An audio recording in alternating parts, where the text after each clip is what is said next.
So you guys seen the video from last week where Audra did an amazing job talking about different projects to get into. So she thought of a great idea this week to talk about what?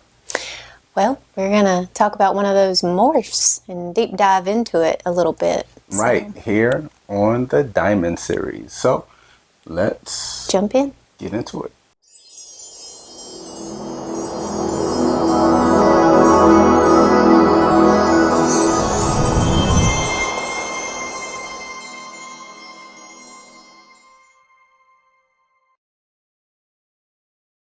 Hey guys, what's going on? Flawless Crested Geckos here, Will and Audra. Hi. Coming to you guys with another video this week, and we're going to be talking about a very special gecko that's kind of growing up, still very small, Yes. but it's stemming from the video that we kind of did last week. So show you some of the things that we're working with, why we're so excited about it, and kind of go down that rabbit hole a little bit. So to kind of summarize the video from last week, we talked about 3 different morphs or 3 different genes that you could possibly get into and take it to another level, and really kind of highlighted those genes, those particular morphs.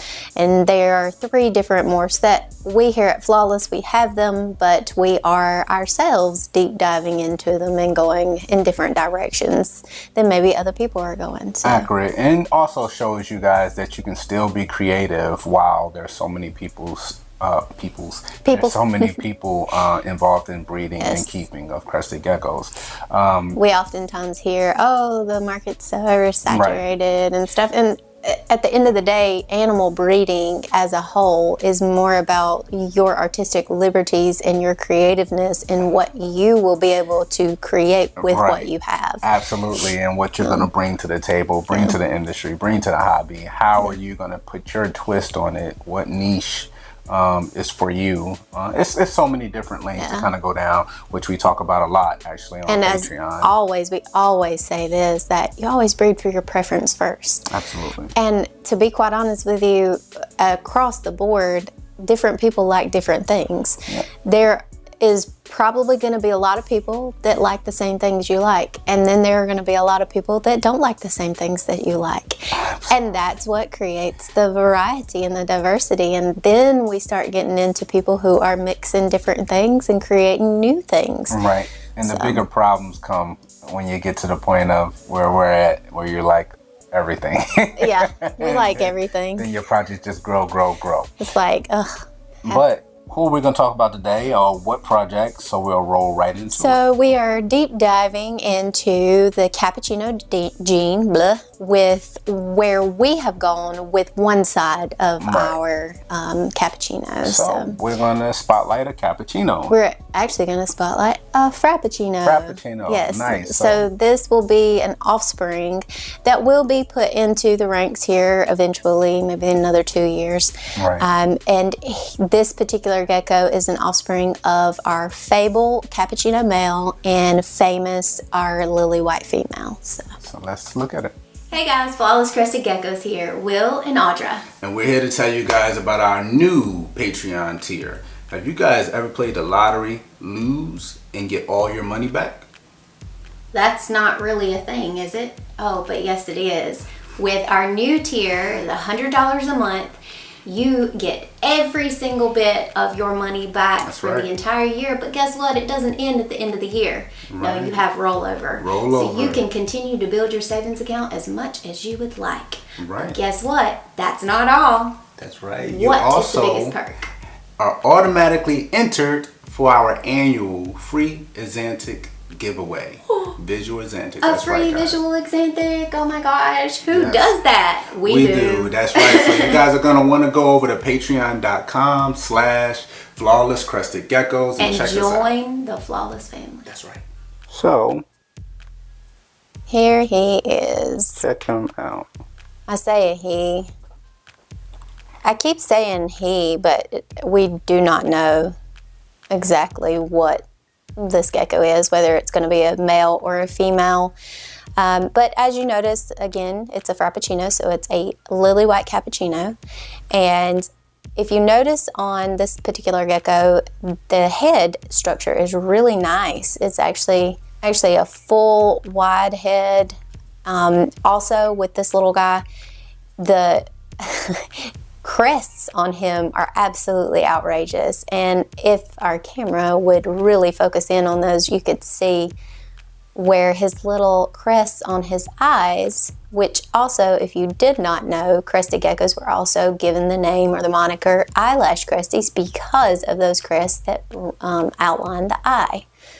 And they look like little eyelashes. But his little crests on his eyes, there we go, the camera's starting to try to focus a little bit more, are almost, they're a brown chocolatey color, but because of the way the light passes through, it almost looks copper, which is really cool. You can see the Frappuccino gene, how as it goes down through the dorsal area, the Cappuccino gene, you'll notice that Frappuccino, how it interacts with the lily, and it almost looks like a watercolor meld that just goes down through there. So it's really cool.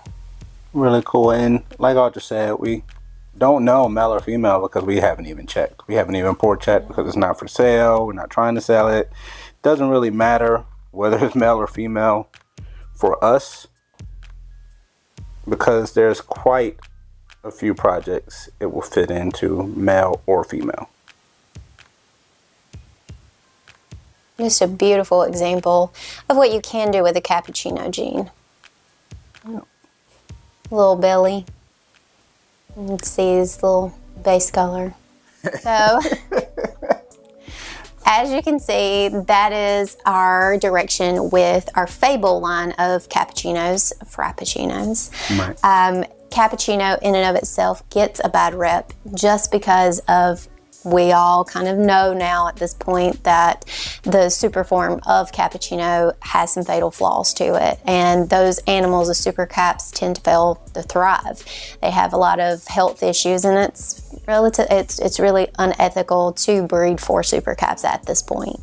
And so, because of that, cappuccino breeders as a whole have kind of had to fight their way out of that bad reputation. Right. But we're here to say, there's something positive that can come out of any situation. And what we have found is when you actually research the gene, you will find that it is an absolutely positive gene to plug into in its single form. Right. You can plug it into so many different things. And I mentioned in the video last week about Historia, our other breeding cappuccino at this point, and she is an extreme tiger, and she's that chocolatey color, but she also has this bright orange that's on her that's just unreal, that you could plug into a Halloween project. There's just so many different things that you can do. Here we're just showing you guys kind of one area that we're going with cappuccinos. I recommend that you dive into them too, right, see what you can do with them. Cappuccino is just another gene like anything else. So it's not that much better than something else, or not that much worse than anything else as well. Same thing happened with lily whites as well. The super form was not viable. But that doesn't stop people from working with lily white, and we work with lily white pretty intensely.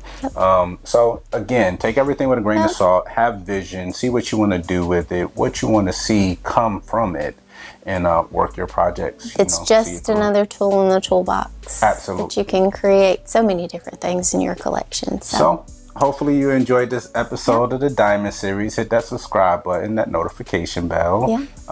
Go down the rabbit hole and binge watch some flawless videos. We appreciate it. That's Flawless Crested Geckos. Will, Audra, we are out. Bye.